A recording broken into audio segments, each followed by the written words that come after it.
Today for our indie dev tips, tip number 1, believe that you can make a game. Coming up.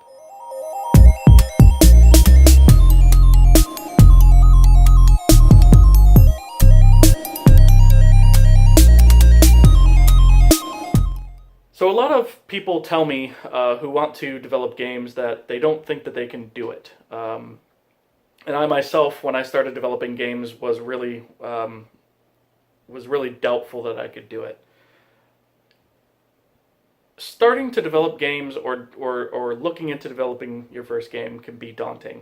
When you go to Google and you look around and you start reading on how games are created, the first things that you tend to read are that games are made of typically giant teams of people, take years to develop, cost lots of money to develop, all these things. And all these things sound daunting. It's like, well, no, I could never make a game. I don't have those things. I don't have those resources. And sure, none of us really do. Unless you work for a large company, you're not going to have those kind of resources. But that doesn't mean that you can't make a game. There's independent game developers all over the world, and especially within the last 5 years, more and more of them have popped up. And a lot of times, these guys are just one or two guys sitting in a garage, or sitting. Maybe it's a high school kid sitting in his bedroom at home in his parents' house, developing a video game. And the amount of tools and things that are out there that are available is just simply amazing. There's certainly a lot more available than when I started wanting to make games. So real quick, I'll start off by going into some of my past as far as how I got started making games, and then we can talk about some of the more modern approaches that are available. So some of the first things that I did, my experience with making games, wasn't really making games in and of itself. It was more modifying existing games. So one of the first things that I did that I remember is, so my dad used to have this deer hunting game that he used to play quite often, and he loved it. And I thought it was kind of cool, but I really just wondered how games like that were made. And of course, that's not the only game that I saw that I wanted to deconstruct, but I did a little bit of searching online and tripped over some editors for the game. And so I went ahead and just started I downloaded one of those editors and just kind of started messing around because it had this really cool map making tool.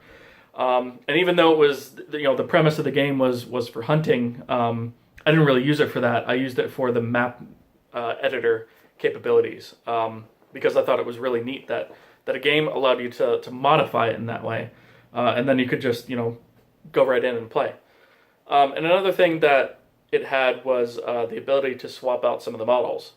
And of course, I didn't have any knowledge of modeling, 3D modeling of any kind, or texturing or anything like that. So I really didn't know how to generate my own assets. But what I did do was kind of go in there and start messing with some of the assets that were in there. So just to mess with my dad, I went in and changed around some of the assets in the game. So if I remember correctly, I took the model for the deer poop and a truck that you could get in and drive, and I swapped them. And then I took a campfire and a boat and swapped those two, because I thought those were pretty extreme examples of things that could be swapped. So, long story short, my dad came home, was playing the game the next day, and was really confused as to why a deer pooped out a truck. I got quite a lot of laughs out of that one. But yeah, it sort of sparked my interest in level editing, I guess. And that from there, it just sort of grew. So the next thing that I really modified was Grand Theft Auto 3 back in the day. And there were all kinds of mods that were available for that were made by, I don't know, whoever on the internet. And you could download those things and you could tweak it. And so I used to go in there and tweak the weapons and tweak this and that, and make them do crazy things that they weren't meant to do. And it wasn't long after that I actually started looking into actually creating a game and learning, what a game engine was and how to create a game using some of these game engines and things like that. And I came across this website called Garage Games, which sold the Torque 3D. No, I'm sorry, it wasn't called Torque 3D. It was called the Torque Game Engine back then. And they sold it, all source code included, for $100. I figured, man, this is a win. $100. And I've got a game engine of my own. I can do anything with it and make and sell my own games. This is awesome. And let's make some games. What I didn't have was programming experience at that point. So Torque was written in C++. Well, was and still is written in C++, which I'd had no exposure to up to that point. I'd done some games in, well, not even really games, just small applications, text-based games, things like that, and Microsoft Quick Basic. Yes, dating myself. But up until that point, I hadn't really done any serious programming, and so I decided that I needed to learn C++. And back then, there weren't a whole lot of resources. I mean, resources online were just kind of coming around. Stack Overflow wasn't around yet. And so I really just learned to program out of books I found in the library, or I would ask my uncle, who was also a programmer, and he would occasionally give me some tips on things. But I really had to learn programming kind of the hard way. I never really took courses on it or anything like that. And of course, when all this was happening, I was in middle school, just to give you guys an idea. So I certainly wasn't, college level or anything like that. And most of my experience before that had been, like I said, Quick Basic, and I'd done some Turbo Pascal, but I never really did anything serious with it. So I learned C++, learned how to use the tool sets that came with the game engine, and then from there I just picked up modeling and decided that I really wanted to go with this eventually as a career. And so I wound up going to college for it, and I'm going to make a separate video about that.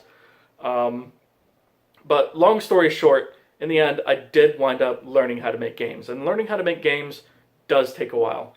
I'm not going to lie, it's not an easy process. If it was easy, anybody could do it. But I also do believe anybody could do it if they have the drive to do it.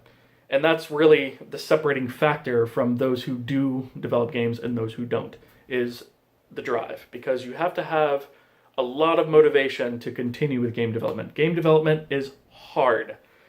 True game development is hard. It's a long process. It can be painstaking. It can be a lot of scary things, dealing with bugs, figuring out how to add features to a game engine, or figuring out how to create and import assets, all these other things. But the fact is, the reason that I learned game development, the point I'm trying to come to, is that I believed that I could learn it. I believed that I could do it. And I believed that I could do it because I'd already created small programs. I started by creating small stuff.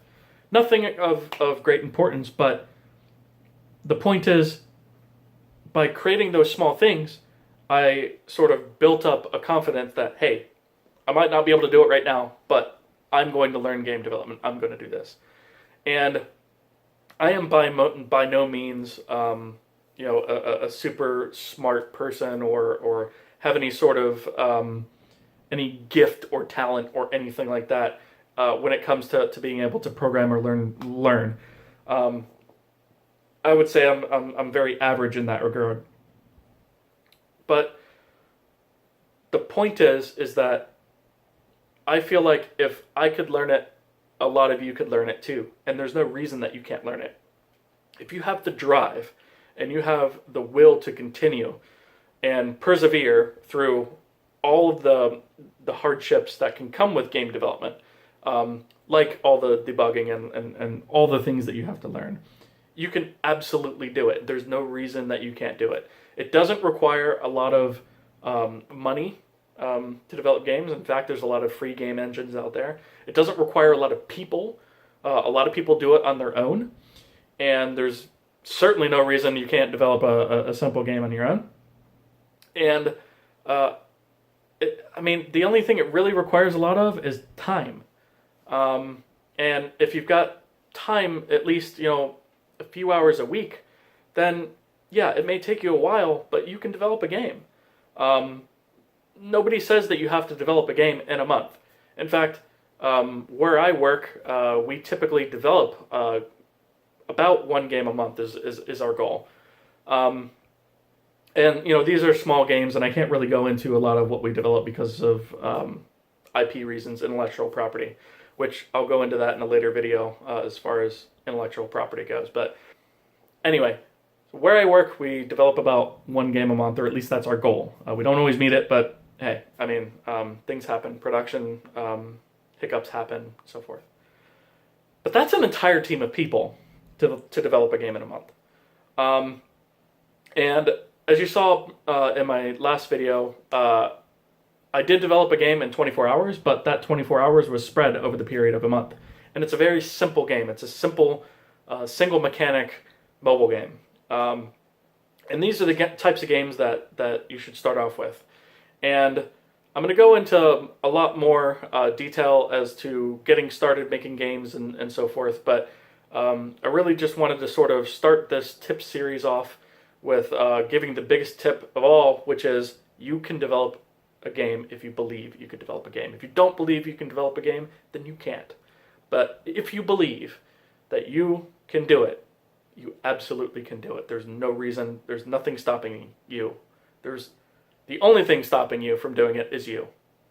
So if you put it in your mind that you can do it, you'll do it. Alright, so that's really it for today. Please like the video and subscribe. For more of these videos, I'm going to be posting them daily. So yeah, please hit the like button, subscribe. I need those likes and subscriptions rather. And stay tuned for more videos. All right, see you guys tomorrow.